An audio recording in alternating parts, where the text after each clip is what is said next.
Hola y bienvenidos. Hoy vamos a sumergirnos en una pregunta que resuena muchísimo en nuestros días. ¿Cuál es realmente el rol del hombre?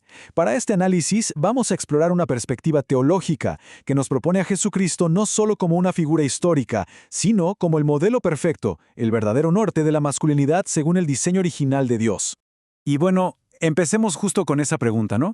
¿Qué significa ser hombre hoy? Una pregunta que parece sencilla, pero que en un mundo con tantas voces y opiniones contradictorias se vuelve una verdadera encrucijada. Es aquí, en medio de esa confusión, donde comienza nuestra exploración. Y es que si miramos a nuestro alrededor, la cultura nos presenta un menú de opciones bastante confuso. Por un lado está el machismo tóxico, ese modelo de dominación. Por otro, una especie de relativismo donde todo vale. Y en el otro extremo, una renuncia total a la responsabilidad, una abdicación del liderazgo. Todo esto genera, la verdad, una profunda desorientación. Este panorama tan complejo nos lleva directamente a lo que la fuente de este análisis llama una crisis de identidad.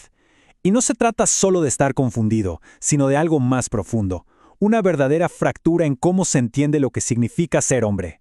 Y aquí es donde damos un giro. El punto clave es cambiar el foco. En lugar de seguir preguntándole a la cultura, que ya vimos que da respuestas confusas, la invitación es hacer una pregunta que va mucho más al fondo, al origen de todo. ¿Cuál era el diseño original para el hombre? ¿Qué pensó Dios desde el principio? Muy bien, profundicemos en esto. Para entender el rol del hombre, la teología nos invita a viajar al principio de todo, a esa idea fundamental del hombre creado a imagen de Dios. Este diseño original es fascinante, porque se despliega en tres dimensiones que están totalmente conectadas. Primero, la vertical. La comunión con Dios, que es la fuente de identidad. Luego, la horizontal, la relación con los demás, especialmente en ese pacto con la mujer y la familia. Y finalmente, la dimensión ecológica, la responsabilidad de cuidar, de ser un buen administrador de la creación. Estas tres áreas definían la identidad y el propósito del hombre en su estado ideal. Pero, claro, la pregunta es, ¿qué pasó con ese diseño tan perfecto e integrado? La narrativa bíblica nos habla de una fractura, de una caída que lo distorsionó todo. Y de esa distorsión nace lo que se conoce teológicamente como el viejo hombre. Las consecuencias de esta ruptura son devastadoras, y las vemos manifestarse en patrones muy claros. Primero, esa tendencia a huir de la responsabilidad. Segundo, el juego de echarle la culpa a otros en lugar de asumir las riendas. Y por último, esa distorsión de liderazgo que o se convierte en tiranía o, por el contrario, en una pasividad total. Así que, para definirlo bien, el viejo hombre no es solo tener un mal carácter. Es una condición humana de alienación profunda. Es estar desconectado de Dios, de uno mismo y de los demás.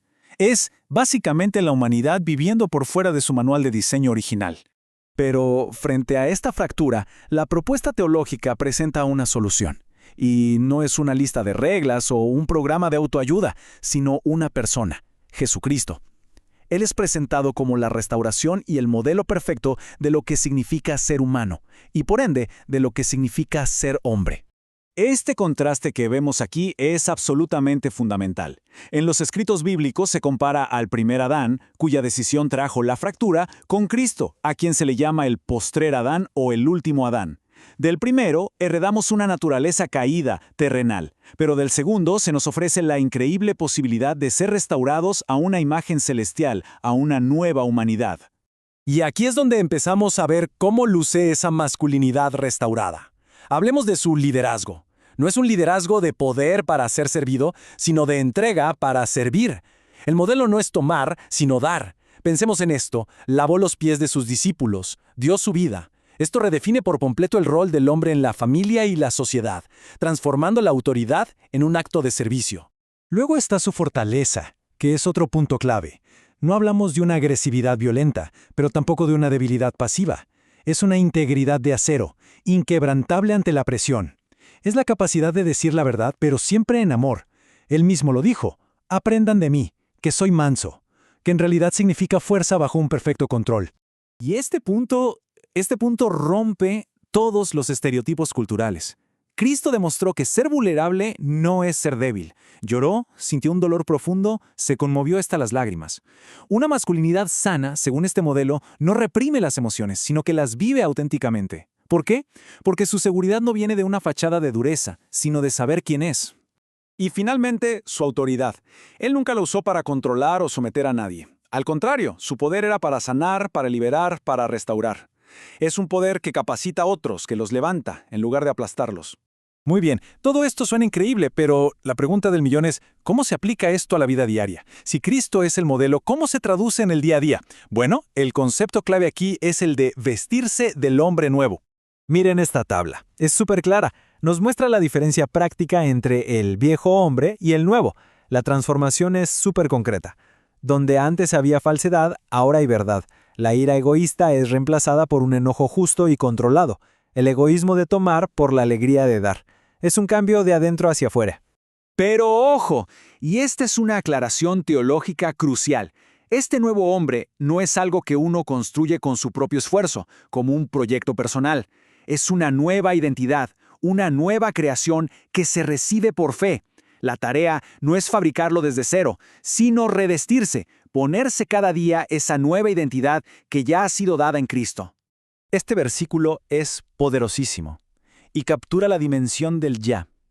Desde la perspectiva de la fe, la transformación es un hecho. Las cosas viejas pasaron. Quien cree ya es una nueva criatura. Es una realidad presente. Y aquí viene la otra cara de la moneda, la dimensión del todavía no. Aunque esa nueva identidad ya es real, vivirla plenamente es un proceso, es un camino de crecimiento constante. Hay una meta y se sigue avanzando hacia ella día a día. Entonces el punto crucial es este. La vida del creyente no es una contradicción, sino una tensión dinámica, una tensión que impulsa. Se trata de vivir desde la nueva identidad que ya se tiene, para poder caminar hacia su manifestación completa. Es el proceso de llegar a ser en la práctica lo que ya se es en espíritu. Y cerramos con esta reflexión para llevarnos a casa. En un mundo que sigue ofreciendo modelos rotos, ¿cómo se ve en la práctica este hombre nuevo? ¿Cómo un liderazgo que sirve, una fortaleza que es mansa y una vulnerabilidad que es segura pueden transformar nuestras familias, nuestros trabajos y nuestras comunidades hoy? La respuesta, según la perspectiva que hemos explorado, siempre comienza por volver a mirar al modelo perfecto,